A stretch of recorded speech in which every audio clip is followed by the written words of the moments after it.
Hello, नमस्कार. श्री स्वामी समर्थ सर्वांना. आणि आज आहे गुरुवार आणि आम्ही आलो शंभू आप्पा मठामध्ये.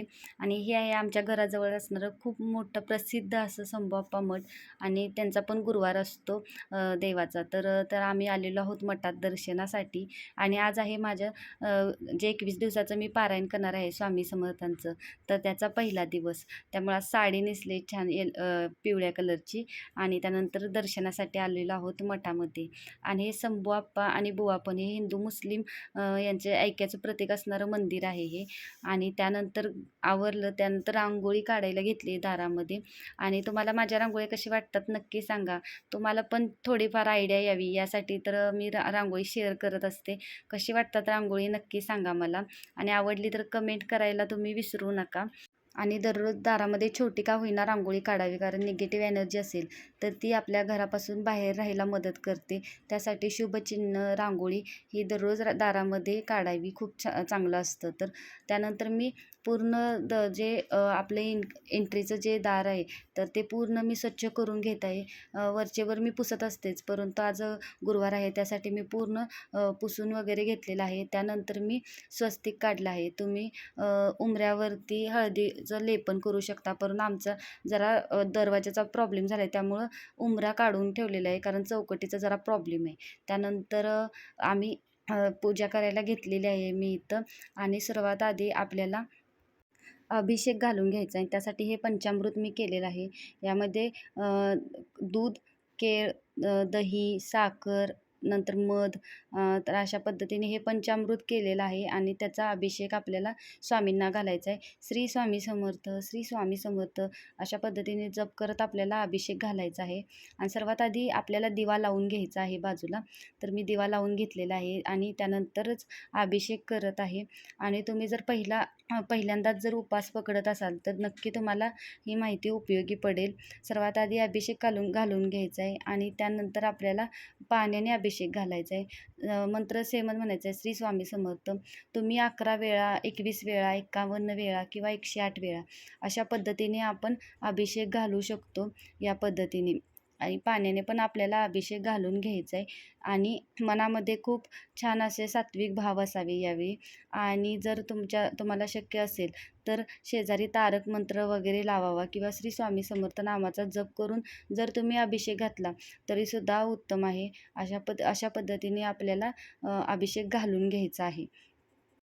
त्यानंतर आपल्याला संकल्प धरायचा असतो.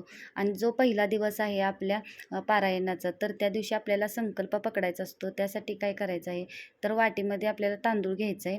आणि त्यानंतर आणि एका वाटीमध्ये आपल्याला पाणी घ्यायचं आहे. आणि एका हातामध्ये आचमन करायचं आहे. आणि त्यानंतर उजव्या हातात आपल्याला पाणी घेऊन ओम केशवाय नमः म्हणून पाणी प्यायचं आहे. दुसऱ्यांदा ओम नारायण नमः म्हणून पाणी प्यायचं आहे. आणि तिसऱ्यांदा ओम माधवाय नमः असं म्हणत पाणी प्यायचं. असं तर 3 वेळा आचमन करायचं आहे. त्यानंतर आपल्या हातात पाणी घ्यायचं आहे, अक्षता घ्यायचे आहेत. आणि आपल्याला नाव बोलायचं आहे आपलं, म्हणजे मी अमृता. आणि गोत्र घ्यायचं आहे, तर माहीत नसेल तर कश्यप गोत्र. स्वामींची एक सेवेकरी आहे आणि माझी कोणती इच्छा आहे ती मागायची, ही इच्छा आहे. तर स्वामींनी माझे आणि किती दिवसाचं पारायण करणार आहे ते पण सांगायचं. तर माझं 21 दिवसाचं हे पारायण आहे. आणि स्वामी महाराज निर्विघ्नपणे माझं हे व्रत माझं पूर्ण होऊ दे, कोणतीही अडचण येऊ नये. आणि जी माझी सेवा आहे ती तुमच्या चरणांशी अर्पण करत आहे. तर अशा पद्धतीने आपल्याला म्हणून ते अक्षता आपल्याला वाहून घ्यायच्या स्वामींच्या चरणाशी. तर अशा पद्धतीने आपल्याला संकल्प पकडायचा आहे. संकल्प पकडताना आणि हे फक्त पहिल्या दिवशीच करायचं आहे, नंतर करायची आवश्यकता नाही. तर अशा पद्धतीने आपली अभिषेक घालून संकल्प करायचा आहे. त्यानंतर आपल्याला पूजा मांडणी करून घ्यायचं आहे. जेव्हा आपण आणि त्यासाठी एक पाट घेतलाय, त्यांची पूजा करून घ्यायची आहे. त्यानंतर सर्वात आधी आपल्याला त्यावरती हळदी कुंकू व्हायचे, अक्षता व्हायचे, फुले व्हायची आहेत, पान, त्याची पूजा आधी करून अशा पद्धतीने गणपती बाप्पांचं स्वामी समर्थांची मूर्ती आपण व्यवस्थित स्वच्छ करून पुसून घेऊ शकतो.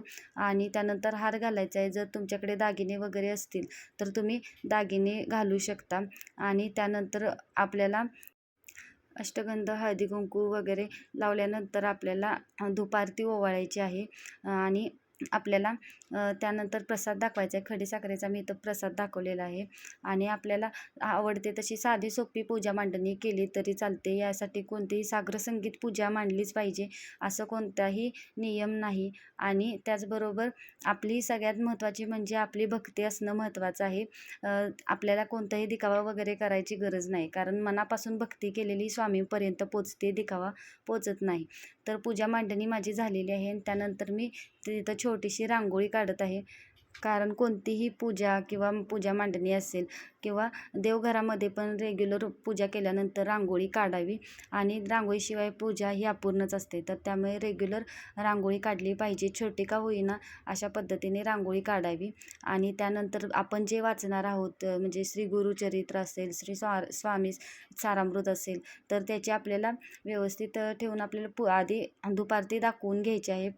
त्याला नमस्कार करायचा आहे वाचण्याआधी. आणि त्यानंतर आपली जी सेवा आहे ती रुजू करून घ्या अशा पद्धतीने आपल्याला प्रार्थना म्हणायची आहे. धूपारती ओवाळायचं आहे आणि त्यानंतरच आपल्याला पूजा करण्यासाठी चालू करायचं आहे. आणि यासाठी आपल्याला एक अर्धा ते पाऊण तास आपल्याला द्यावा लागतो. आणि त्यानंतरच आपण दर्शन घ्यायचं आहे आणि नंतर आपण जे काही वाचन आहे तर ते वाचन आपल्याला चालू करायचं आहे. आणि मनापासून आपण ही सेवा केली पाहिजे. आणि आपल्याला हे वाचन करण्यासाठी कंप्लीट सुरुवातीला 2.5 ते पावणे 3 तास लागतात 21 अध्याय पूर्ण वाचण्यासाठी. आणि जे आपण वाचत आहे तर ते थोडं आवाज मोठ्याने ठेवावा, म्हणजे घरामध्ये थोडा आवाज आपला पसरला पाहिजे. जर घरामध्ये निगेटिव्ह एनर्जी असेल, वाईट शक्ती असेल, तर त्यांच्यापर्यंत आपला आवाज पोचला पाहिजे, म्हणजे निगेटिव्ह एनर्जी आपल्या घरातून दूर होण्यास मदत होते. त्यामुळे आपला थोडा आवाज मोठा असावा, मनातल्या मनात वाचू नये. तर अशा पद्धतीने आपलं वाचन चालू करायचं आहे. आणि त्यानंतर वाचून झाल्यानंतर नेहमी 1 माळी, 11 माळी, 21 माळी किंवा 108 माळी अशा पद्धतीने आपल्याला जपमाळ ओढायची आहे. आणि त्यानंतर आपल्याला आरती करून घ्यायची आहे. पूजा केल्यानंतर आरतीशिवाय आपली पूजा अपूर्ण असते. तर त्यामुळे काय करायचं आहे, आपल्याला आरती करून घ्यायची आहे. दत्ताची, श्री स्वामी समर्थांची आरती करून घ्यायची आहे. आणि अशा पद्धतीने आपलं पूजा पूर्ण होते. तर तुम्ही पण जर करणार असाल तर तुम्हाला पण नक्की ही माहिती उपयोगी पडेल. आणि नैवेद्य दाखवून आपल्याला प्रसाद वाटायचा आहे, द्यायचा आहे. आणि तुम्हाला कशी वाटली माझी पूजा आणि माझा पारायणाचा पहिला दिवस नक्की सांगा. आणि जर व्हिडिओ आवडला तर लाईक, सबस्क्राईब करायला विसरू नका आणि कमेंट करायला पण विसरू नका. धन्यवाद.